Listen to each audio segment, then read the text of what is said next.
जब तक हमको हमारा डिमांड का कॉन्स्टिट्यूशनल सोल्यूशन नहीं मिलता है राइटिंग में किसी भी पार्टी से या गवर्नमेंट से, तिपरा मोथा अलायंस नहीं करेगा। हमको सब पार्टी बुलाते हैं, सब पार्टी बात कर रहे हैं, लेकिन हमने सबको बोला है कि अगले 24 घंटे तक अगर राइटिंग में नहीं दिया हमारा डिमांड तो हम ये इलेक्शन खुद फाइट करेंगे। न्यूज़ में आ रहा है कि हम अलायंस कर रहे हैं।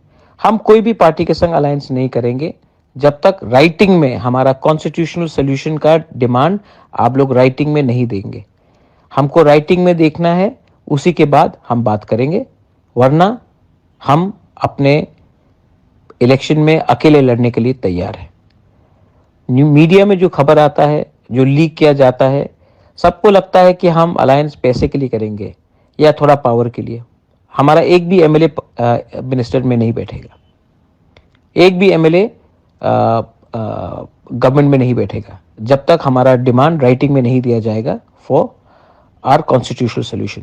संविधान में लिखा जाना पड़ेगा, कानून बनना पड़ेगा, आयन बनना पड़ेगा, तब ही हम बात करेंगे, वरना हम बात नहीं करेंगे। अगर बात करना है तो राइटिंग में भेजिए, वरना इलेक्शन में लड़िए।